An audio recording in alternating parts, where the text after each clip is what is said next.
السلام علیکم ورحمۃ اللہ وبرکاتہ۔ محترم دوستو، سامعین کرام، آج ہم لوگ قربانی کے فضائل اور مسائل کے بارے میں جانیں گے۔ قربانی کے ایام بہت ہی اہمیت اور فضیلت کے حامل ہیں۔ قربانی کی بہت ہی فضیلت آئی ہے۔ اللہ کے رسول صلی اللہ علیہ وسلم نے فرمایا کہ قربانی کے دنوں میں قربانی سے زیادہ کوئی ثواب کے لائق نہیں ہے۔ اس طرح آپ صلی اللہ علیہ وسلم نے فرمایا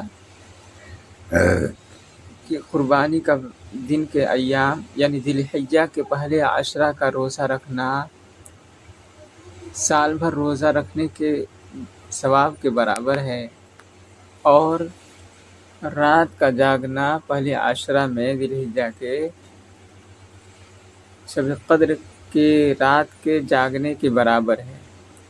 ایک حدیث میں اللہ کے رسول صلی اللہ علیہ وسلم نے فرمایا کہ یوم عرفہ کی رات، یوم عرفہ کا روزہ رکھنا یعنی 9 ذی الحجہ جو قربانی کے ایک دن پہلے ہوتا ہے، اس دن کا روزہ رکھنا 1 سال اگلے اور 1 سال پچھلے ثواب کا حامل ہوتا ہے۔ یعنی جو شخص یوم عرفہ کے دن یعنی قربانی سے ایک دن پہلے روزہ رکھتا ہے، اس کو 1 سال اگلے اور 1 سال پچھلے کا ثواب ملتا ہے۔ قربانی کن لوگوں پر واجب ہے؟ قربانی اس شخص پر واجب ہے جو صاحب نصاب ہے، مال کا مالک ہو، اتنا مال کا مالک ہو کہ اس کے پاس 52.5 تولہ چاندی یا 7.5 تولہ سونا یا اس کی قیمت کا روپیہ پیسہ ہو، اس پر قربانی کرنا واجب ہے۔ ہاں، اتنا مال کا مالک بھی ہو اور مقیم ہو، مسلمان ہو، اس پر واجب ہے۔ مسلمان ہے لیکن مقیم نہیں، مسافر ہے، سفر میں ہے، تو اس حالت میں اس پہ معاف نہیں ہے، تو اس حالت میں اس پر واجب نہیں ہے، بلکہ جب وہ مقیم ہوگا، سفر میں نہیں ہوگا، تب اس پر واجب ہے۔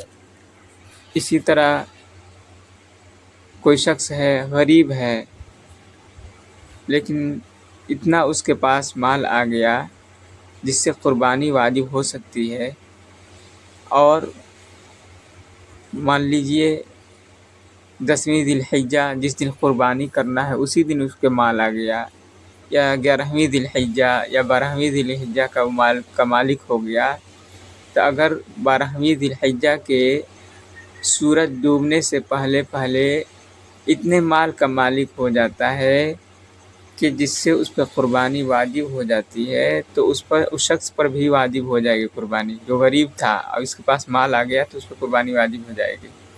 اب اگر وہ قربانی نہیں کر پایا تو جتنے کا جانور ہوگا یا جتنے کی وہ قربانی کرا سکتا تھا ہوتا ہے، اسی کے بقدر اس کو صدقہ کرنا ہوگا پیسے کو، جو قربانی نہیں کر پایا۔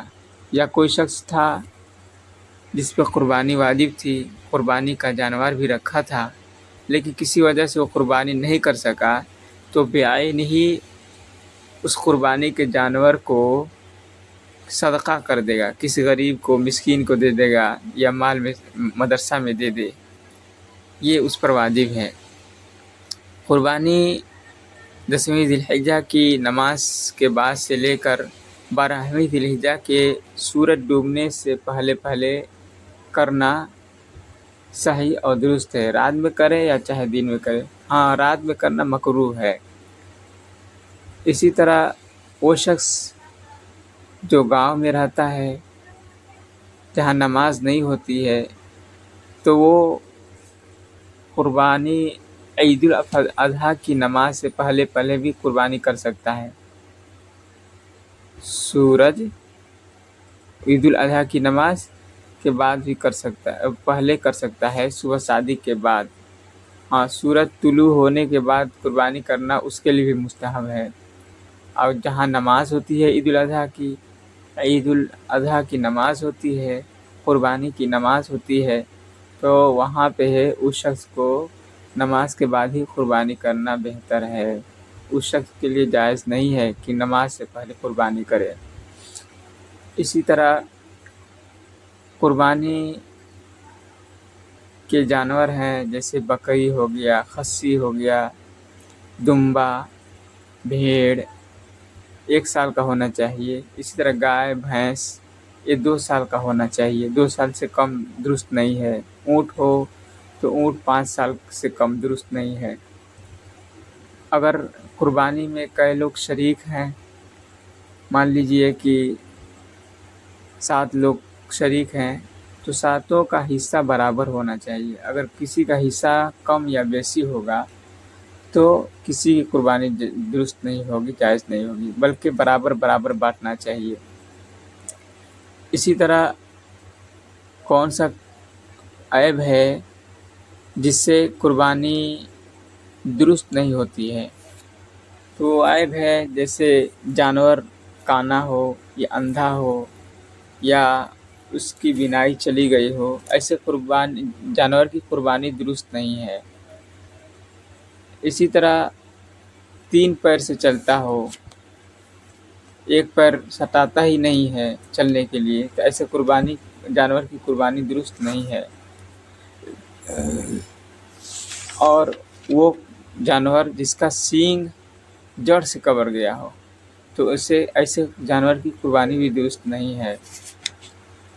اور اسی طرح وہ جانور جو دبلا پتلا ہو، لاغر ہو، ٹھیک سے چل نہیں پاتا ہے، یا خنثی ہے، یعنی ایسا جانور ہے جو بچہ نہیں دے سکتا، تو ایسے جانور کی بھی قربانی درست نہیں ہے۔ مکروہ کیا ہے؟ مکروہ یہ ہے کہ جو جانور حمل سے ہو، یعنی گابھن ہے، بچہ دینے والی ہے، ایسے جانور کو ذبح کرنا قربانی کے لیے مکروہ ہے۔ اسی طرح ذبح کرنے کے بعد ٹھنڈا ہونے سے پہلے جانور کے ٹھنڈا ہونے سے پہلے اس کے کھال کو اتارنا یہ بھی مکروہ ہے۔ اسی طرح جو ہے بکری ہے تو اس کے دودھ سے نفع نہیں اٹھایا جا سکتا ہے، نہ اون سے، ہاں صدقہ کر دے۔ اب مان لیجئے قربانی کے جانور کا چرم ہے، چمڑا ہے، تو یہ کیا ہوگا؟ تو اس کو ہے کہ یہ خود آدمی استعمال کر سکتا ہے یا ہدیہ بھی کر سکتا ہے۔ ہاں اگر بیچے گا تو بیچتے ہی اس کی قیمت صدقہ کرنا واجب ہو جائے گا۔ بیچ دے گا چمڑے کو تو صدقہ جتنا بھی پیسہ ملے گا، اس کی قیمت ہوگی چمڑے کی، اس قیمت کو صدقہ کرنا واجب ہو جائے گا۔ ہاں سب سے بہتر یہ ہے کہ غریب کو، مسکین کو دے دے یا مدرسے میں دے دے۔ مدرسے کے بچے جو ہیں یتیم غریب ہیں، جہاں اللہ اس کے رسول صلی اللہ علیہ وسلم کی پڑھائی ہوتی ہے، وہ سب سے زیادہ بہتر ہے مصرف کے لیے چمڑا کے۔ اسی طرح امام کو حق الخدمت میں دینا یا قصائی کو حق الخدمت میں دے دینا چمڑے کو، یہ درست نہیں ہے۔ تو یہ سب قربانی کے مسائل ہیں۔ اللہ تعالی ہم سب کو کہانی سننے سے زیادہ عمل کی توفیق عطا فرمائے، آمین۔ السلام علیکم ورحمۃ اللہ وبرکاتہ۔